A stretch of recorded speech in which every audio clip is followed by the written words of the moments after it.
থাকবে ওদের সাথে? হ্যাঁ এদের সাথে থাকবে। মা এই ক্রোকোডাইল গুলো কেমন? এদের মতো না তো? প্যাকেটটা ধর, প্যাকেটটা ধর।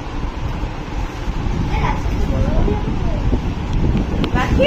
হ্যাঁ, গাভী থাকবে না। ওটা কত নোংরা হয় বলতো।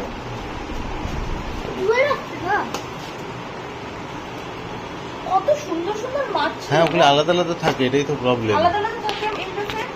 আলাদা আলাদা থাকে ইন দ্য সেন্স ওরা আর কিছু বুঝতে পারছিলাম না জিনিস। হ্যাঁ এদের সাথে থাকবে না। কারোর সাথে না? এই মাছগুলো সত্যিই সুন্দর ছিল, ছোট ছোট মাছগুলো, কিন্তু ওরা ছোট থাকবে না। ছোট গুলো কথা বলছিল কি সুন্দর যেগুলো নাকি না একটু রাখো, একটু বেশি জল আছে ভেতরে। এই জল বেরিয়ে আসছে, জল বেরিয়ে আসছে, দেখে করো। জল কমিয়ে নাও। আর পুরো ঢালবে না, ভেতরে নোংরা আছে। মাছগুলোকে তুলে তুলে ছাড়বে। আমি ছাড়বো। এই বড় মাছ আমি ছাড়তে পারবো।